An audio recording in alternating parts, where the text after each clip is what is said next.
नमस्कार जी। नमस्कार जी। क्या नाम है जी आपका? मेरा जी संजय दास है। मैं फर्स्ट ओलंपियन पहलवान लीलाराम जी का लड़का हूँ। गांव मंदौला, जिला भिवानी में पड़ता है जी। क्या काम करते हैं आप? मैं जी जेल डिपार्टमेंट में सिपाही की पोस्ट पर हूँ, रोहतक जेल पर। संत रामपाल जी महाराज की शरण में कैसे आए? मैं जी जेल डिपार्टमेंट में सिपाही की पोस्ट पर हूँ, रोहतक जेल पर। तो एक 2006 में करोथा कांड हुआ था जी, और उसमें आर्य समाजियों ने और हरियाणा सरकार ने मिलकर संत रामपाल जी के ऊपर झूठे आरोप लगाकर जेल में डाल दिया, और उनके आश्रम को जो सामान था सारा उठा ले गए थे, और सारी संगत को तंग किया था। झूठा मीडिया में निकलवाया था संत रामपाल जी के खिलाफ। मीडिया सभी न्यूज़पेपरों में हमने भी पढ़ा था जी। और अच्छे से अच्छा व्यक्ति भी अगर उस अखबार को पढ़ ले तो उसके भी मन में ये आएगा भी अगर ऐसा है तो वहाँ संत रामपाल जी को गोली क्यों ना मार दी जाए। तो जेल में आ गए वो। तो जेल के अधिकारियों ने मीटिंग की वहाँ पे, तो वहाँ पे मेरी ड्यूटी लगाई गई। तो जाते ही मैंने संत रामपाल जी को नमस्कार बोला, सच्चा है बोला।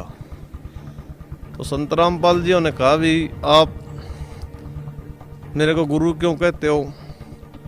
मखा जी टीचर को भी गुरु कहते हैं, आप तो संत हो।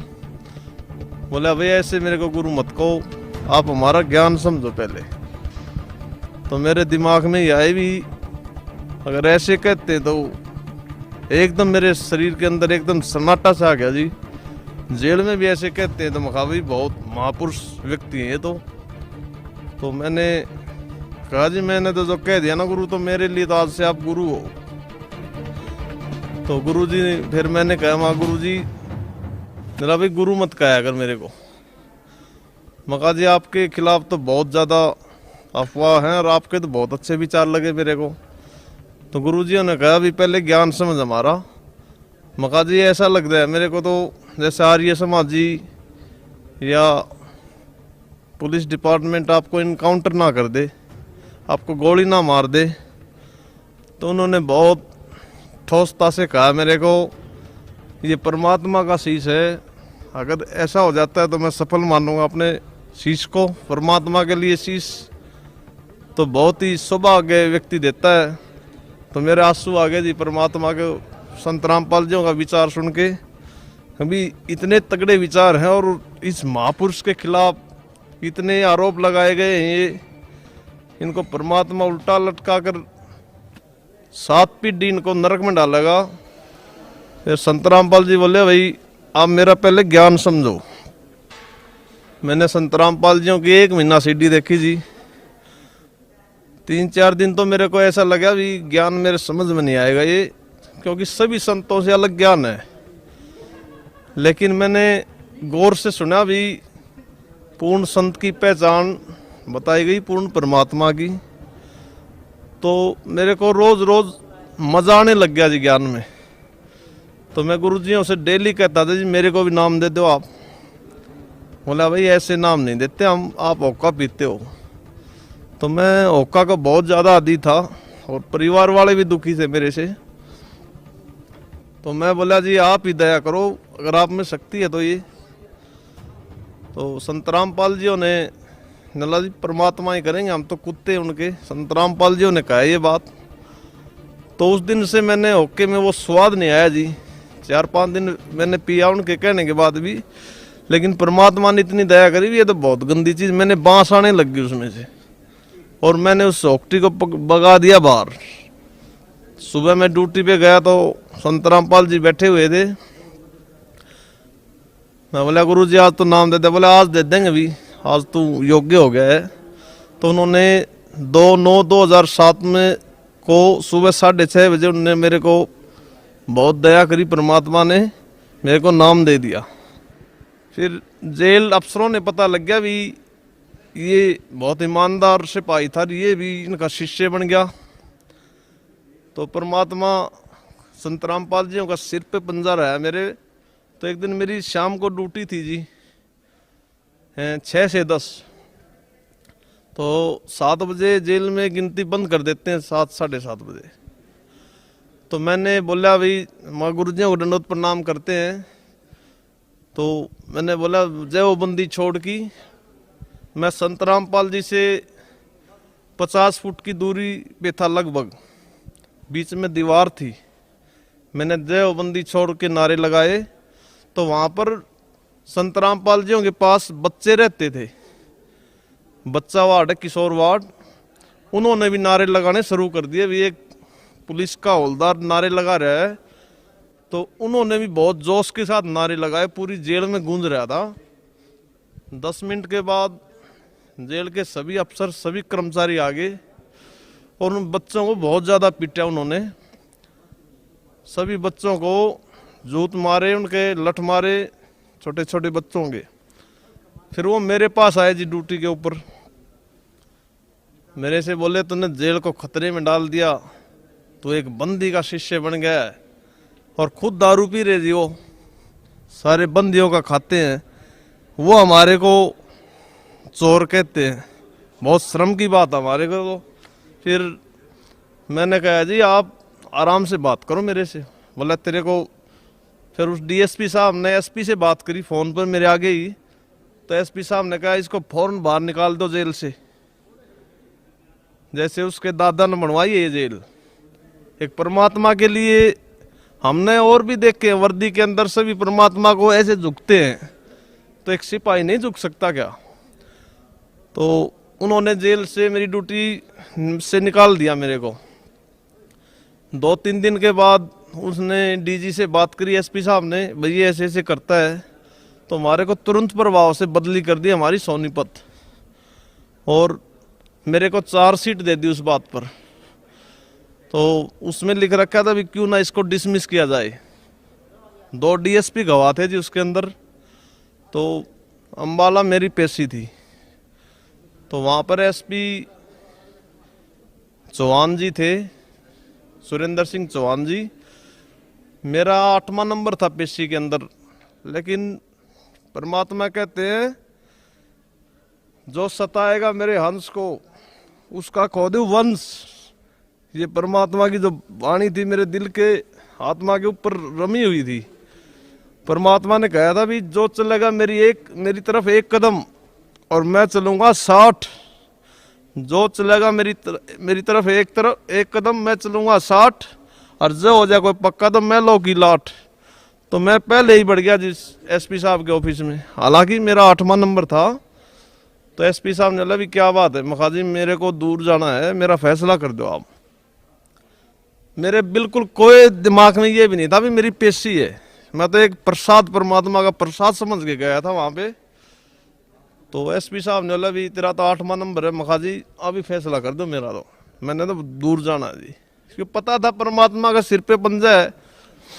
तो एसपी ने मेरी फाइल निकाली जी, तो बोला भाई तेने तो तू तो बंदी रामपाल जी का शिष्य है और तेरी तो गवाही दे रखी है ठोक के, तेरे को तो डिसमिस करने का आदेश सिफारिश की गई है। तो मैं उनकी बात सुनता रहा जी। तो बोला भाई, और उन्होंने गवाह पढ़े दूसरे, इंक्वायरी अफसर की गवाही देखी, ठोक के गवाही दे रखी थी जी मेरी। लेकिन मेरे कोई दिमाग में भी ये नहीं था कि भाई ये मेरा कुछ कर देगा। तो उनके काफ़ी विचार सुने जी। मैं आखिरी में मैंने हाथ जोड़ के प्रार्थना करी उनसे, माँ जी मेरा फैसला करो आप। तो उन्होंने विचार करे, अफसरों ने भी, आप ये बताओ नौकरी से पहले क्या करते थे? मैं कहा जी मैं राष्ट्रीय स्तर का पहलवान हूँ, और जो मेरे पापा जी हैं वो फर्स्ट ओलंपियन है, पद्मश्री पहलवान लीलाराम, स्पोर्ट्स डायरेक्टर हरियाणा। तो बोले भाई एक तरफ तो उन्होंने प्रश्न किया मेरे से, भाई एक तरफ तो आपकी पहलवानी हो और एक तरफ आपकी नौकरी हो और एक तरफ आपका गुरुजी हो, तो आप एक चीज़ मांगो हमारे से। मैं हंसने लग गया जी। बोले हंस क्या रहा है, अभी एक चीज़ मांग हमारे से। मैं बोला सर आपसे डीपली रिक्वेस्ट है, एक ही लाइन में बताऊंगा मैं तो। बोला हाँ बता भाई। माँ जी आपने तो बच्चों वाली बात कर दी, एसपी साहब मेरी साइड देख के उसने सिर पकड़ लिया ऐसे 4-5 मिनट तक उसने सिर पकड़े रखा जी। आगे एक जवान सिपाही, एक सिपाही होकर सुप्रीडेंट को ऐसे कहते हैं, बच्चों वाली बात कर दी। मां सर आपने तो 4वीं-5वीं वाले बच्चों की बात कर दी आपने तो। बोले क्या भाई? फिर उसने 4-5 मिनट में अपनी गर्दन ऊपर उठाई ऐसे, वो ऐसे हो गया, परमात्मा की इतनी दया थी कि जैसे उसकी पेशी है मेरे पास, ऐसा महसूस कर रहा था मैं वहां पे। माँ जी गुरुजियों के लिए तो नाड़ काट के घेर दूं मैं 1 मिनट में, आप नौकरी की बात कर रहे हो मगा। और मगा सिर सौंपया गुरुदेव को, सफल होया ऐसी। तो उसने विचार करा जी 4-5 मिनट, और उसने कहा भी अगर तेरा इतना ही भाव है तो मैं तेरे को बाइज्जत बरी करता हूँ। तो मैंने गुरुजियों को आके बरवाड़ा में बताया, मगा मालिक आपने ऐसे ऐसे दया कर दी मेरे ऊपर। तो मेरे गुरुदेव ने कहा जी मैं क्या बताऊं उनकी महिमा को। उन्होंने कहा ये तो रूंगे में हमारे पास, ये तो कोई बड़ा लाभ नहीं है तेरे को, परमात्मा तो वो कर देगा, सोच भी नहीं सकते आप। मैं गुरुजियों को बताया, क्या बताऊं मैं उनकी महिमा बता नहीं सकता, वो खुद परमात्मा आए हुए हैं वो। मैं उनकी क्या वाणी बताऊं, मैं उनकी क्या समर्था बताऊं, मैं इतना कुत्ता हूं। तो गुरुजी ने बोले बच्चे बेटे ये तो रुंगों में करया परमात्मा ने, और तुमने तो अपनी नौकरी घेर दी थी, ये तो परमात्मा ने आपको देनी पड़ी। तो घर बताया मैंने, घर वाले भी इतने खुश हो गए, उनकी भी श्रद्धा बढ़ गई परमात्मा में। बताओ जी उनकी क्या महिमा गाए हम परमात्मा की, हमारे पास शब्द नहीं है उनका लिए, उनके लिए। और मैं तो ये कहता हूँ पूरे विश्व में सभी भाई बहनों को आज तक ऐसा संत नहीं हुआ है जो ऐसा ज्ञान बताता है। हमारे परमात्मा सभी ऐब छुटवाते हैं। और एक दिन ये मैं हाथ जोड़ कर प्रार्थना करता हूँ पूरा विश्व स्वीकार करेगा इस ज्ञान को। मैं सच्चाई बता रहा हूँ आपको। और ये जो संत हैं ये हमारे ज्ञान में एक भी शब्द गलत बता दो हम उनको संत मान लेंगे।